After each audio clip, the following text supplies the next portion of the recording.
Dear Theodore, I am the monster hiding under your bed. Personally, I think monster is a bit of a harsh word, but that's what you call me, so that's what I choose to go by. To make it clear though, I go by many names beyond you. Night Stalker is one. The Shadow Man is another. I think I also may have accidentally started a few legends without meaning to. Would you believe that Bigfoot may have just been me taking a stroll through the woods? Truly, depending on who sees me, any human can imagine something different. So far, I like your imagination the best. As I'm writing this, you're 6 years old. For all 6 I've been under your bed. I followed you from the NICU and listened to your crying all the way home from the hospital. I admit that the crib was harder to squeeze myself under, but I managed. I'm grateful you've since upgraded to a big boy bed. It's a lot easier on my back. As you've grown, you leave the house more and more. I'd forgotten that children go to school so young until I heard you return, excitedly rambling to your ignorant parents about the things you'd learned. Mrs. Thomas sounds nice, from what you say. I approve of her, for now. Anyone can sound nice coming from you, though, because you tend to see the best in people. It's a quality that gives me hope. This world needs more people with infinite optimism like yours, and you can quote the big scary night monster on that. In fact, you even try to find good things in me, when the moon casts a hideous mix of shadows and light into your room, and the fear of my very presence makes you tremble. I hear you whisper to me, "I'm scared. Are you scared too?" It's clear that you don't know who you're talking to. To you, I am nothing but a nameless creature, with no aim and no purpose. Just an undetermined maliciousness. You don't even seem to know what I would hypothetically do to you, should you fall asleep when I'm around. In the daytime you think you're safe from me. Do you think shadows simply disappear, little one? If I wanted to hurt you, I would. You drew me once, when you were 4. The crumpled paper ended up under the bed with me. You've never truly seen me, and your art skills were underdeveloped to say the least. So of course there was a few inconsistencies.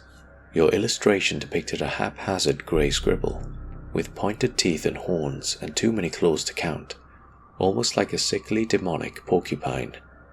I couldn't help but be amused when I saw it. I won't say you were completely wrong. I suppose I mentioned all this because I know that you know nothing about me, but I know so much about you. In fact, I'd like to think that I know you better than you know yourself. I know that you don't like vegetables, but will eat any fruit placed in front of you. I know that your favorite cereal is Reese's Puffs, even though you rarely get to eat them. I know that you only know one curse word, but you're afraid to say it out loud. I know that you want to be a firefighter, but 2 months ago you wanted to be a construction worker, and you ended up being neither. I know the names of all your friends and which ones will turn out to betray you in the future. I know the names of your first and second girlfriends, and your first and only boyfriend. I know you love your parents, even though they hurt you. I know the age at which you'll die. I also know how to stop it. Though I do know a lot of things, I'm not sure when this letter will reach you. In fact, I'm not sure you will ever read it. I wish I could say that I was positive you'd understand why I'm about to do what I plan to do, and that you'd support my decision when you grow older. But the truth is, I don't know if you ever will. The only thing I'm 100% clear on is that I won't regret doing what I'll do to them.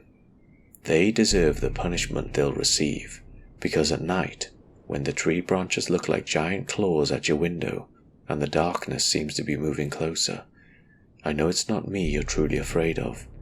Deep inside, in a place your mind cannot yet access, you're afraid of your parents. I'm scared. Are you scared too? You ask the question not over the sounds of me, but over them. They fight and spat like wild animals, a never-ending cyclone of neglect and anger.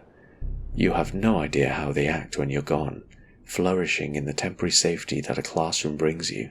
You cannot yet fathom the amount of pain they will bring you when they realize you've become too old to coddle and just old enough to treat you like they treat each other.